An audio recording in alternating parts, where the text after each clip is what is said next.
Welcome back. We're still reviewing the punch. Okay, so I have the story of the buyers in last-minute rush for salary-rams lament exorbitant costs. Okay, so they're saying that the rush to buy rams in many states across the North region, even as the majority of the residents lament the high cost of the animal is very high. And they are saying that, that the prices of the small and the medium are like from 250 to 400,000. And then yes, to 500,000. Wow. And then the very big ones are like 700,000. So they are now saying that, that it's expensive. They don't even know that. They don't even think they'll be able to afford it. They can't afford to buy the ram, and that the cost of even the cost of the ingredients to even cook the ram, the meat itself, is even so high and everything. And they are now even saying there's no pepper now. There's no tomatoes and no pepper. Yeah. It's about 150,000 now. A basket. A crate that used to be half, past 75,000. As I did now, I mean, God's. I'm telling you, as I so said, the high. account I've told them, please cook palm oil rice. We can actors can eat palm oil rice on set. Yes, palm it's oil very is not tasty. Cheap at all. That's our traditional taste. Yes. I said, I told the caterer, I don't want to see jollof rice, so remove it from your list. Palm oil rice will work. So it's good. So if we give you small meat, no, try it now. It's not even the meat. It's the list of the problem. The ingredients even make the meat. Because the meat, you can just put some salt and put it and grill. We go. But it's all the other ingredients. And again, I want to say it's not even compulsory for you to, you must slaughter the ram. It's sooner, so it's not really compulsory. So if you cannot afford slaughter fish? No, that's not. Okay, for this one is from ram. Okay. Yes, so ram is there with the highest reward. You can do cow. Then you can do camel. But you know, we don't have camel around here. Yes. So. There's some areas. Anyways, I have these stories from Ekiti State. They said the High Court in the state has sentenced 4 persons to death by hanging for armed robbery, murder, and conspiracy. So you see one thing about the law. They said the defendants committed the offenses May 29, 2017. Wow. And what they did was that they robbed at gunpoint, and then one person was murdered while another, they used a cutlass, you know, to his head. And the courts, after listening to, you know, evidences before it and their witnesses' accounts, said that they have proven beyond doubt that they were guilty, and so they've been sentenced. You know, that's a good thing, the way it finally ended. But I'm thinking since 2017, rules of justice really run slow, doesn't it? Yeah, it is. Sometimes it can be. Let's move on now to the Daily Sun. Excuse me. Major headline. Won't go below 250,000 naira. NLC TUC vow to put pressure on National Assembly over expected executive bill. Supreme Court reserves judgment in federal government suits seeking full local government autonomy. Governor Mba breaks 19-year jinx as NMCN approves internship, indexing for ESU to other schools of nursing. Nigeria records 65 confirmed cholera cases, 30 deaths in 2024. Wow. Troops kill terrorist kingpin, Buhari Yadi, others in Kaduna. Massive food adulteration going on in marketplaces, FCCPC.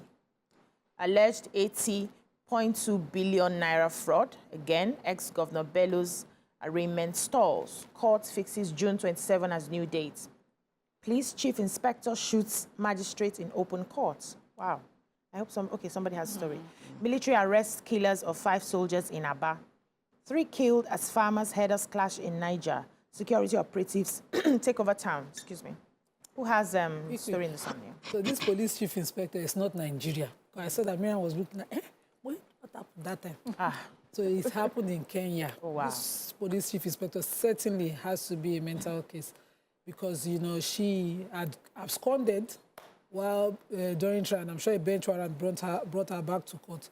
And so the judge gave a ruling against her freedom, you know, and then she just brought out a gun, angered by the court's decision to cancel her bail after she absconded and shot the magistrate who is in charge of the court.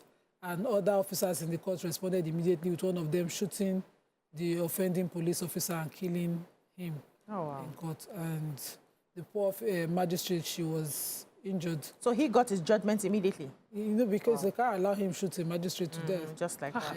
The injured officers that were around him, because he not only shot at the magistrate, he shot at all the officers that were around the magistrate. And those ones are in the hospital right now recovering.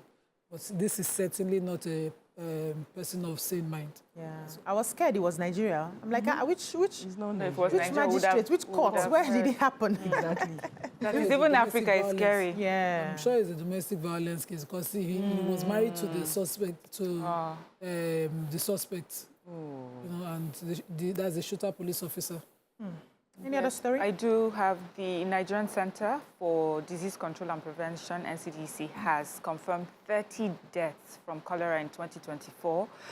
They said about 1,141 suspected cases were recorded, out of which 65 were confirmed from 96 local government areas in 30 states between January 1st and June 11. 10 states that contributed 90% to the burden of cholera include Bayelsa, Zamfara, Abia, Cross River, Bauchi, Delta, Katsina, Imo, Nasarawa, and Lagos states. You know, the DG of NCDC has said that they have been working on handling this, and they're working in collaboration with NPHCDA, that's the National Primary Healthcare Development Agency, the World Health Organization, UNICEF, you know, and many other partners to help support states that are going through this and also try to explain how, you know, this happens. He explains that cholera is a food and waterborne disease. It's caused by the ingestion of an organism called Vibrio cholerae. I hope I got the pronunciation right. So that contaminates food, explains how contamination happens when the feces of an individual that has that contaminates our water, and in storing our water or from source, either storing water, like bottle companies have been, you know, known to be affected by this. Bottling companies, we have, even at home, if you get good water, somehow with salt hands and everything, these are the different ways that they can be contaminated. So they're asking us, remember to wash your hands and before you touch food, and be careful the food and water that you take and the sources that they come from. Yeah, so I have a story. NEPA should give us light to pump water. My sister. So yeah, inappropriate to manage. A 400-level student of banking and finance at the Delta State University, Abraka, Nelson Eserada, has been arrested by the police for allegedly arranging his own kidnap. He was arrested alongside his partner in the alleged crime, Jerry Lawrence, a native of Jedo in Warri, and they demanded a hefty ransom of 50 million naira from Nelson's wealthy father. They've succeeded in extracting, I think, 5.2 million from the man before they were caught. So the ransom was now paid through a Bitcoin account of the partner, that's Lawrence himself. And by the time investigation started, they were able to trace with intelligence, and they caught them. They are cooling off now in cell while the matter is being investigated. They had already done a video showing him being tortured. You can imagine how you put your parents through that because you need money. You cannot think for yourself.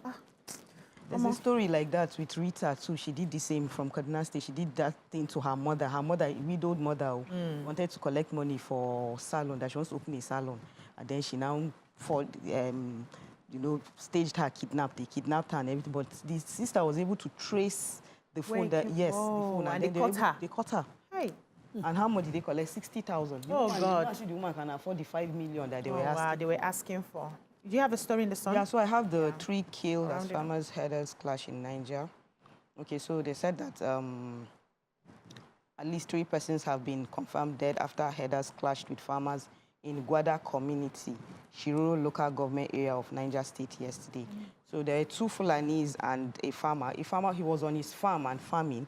Then the Fulani man came with his cattle and he complained. The farmer complained to the Fulani guy that your cattle are eating up my crops, and then he left. Later the farmer. Now when the farmer came back and was farming, the Fulani guy came and macheted him, and then he started bleeding. He was in pool of his blood, and then shortly after he died. Then the community now went back to go and kill the Fulani man and another guy with him. And that was how the clash started. Wow, reprisal attacks here and there. Yes.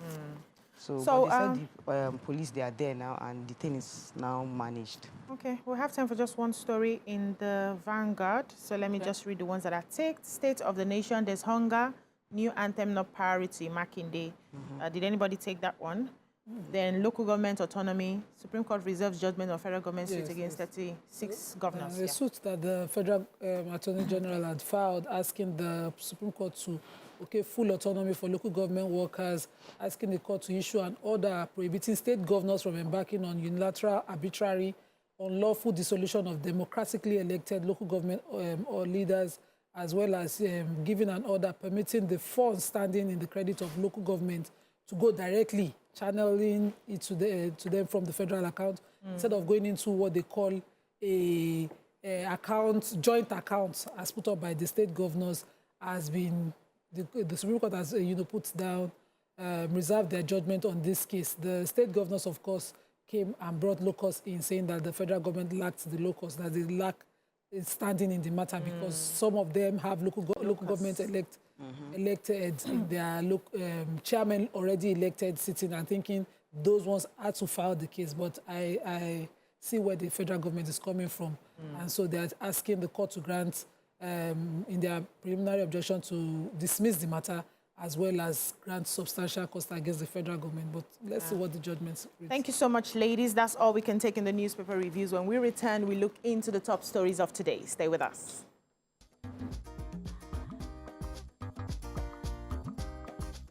Stay tuned. Your View will be right back.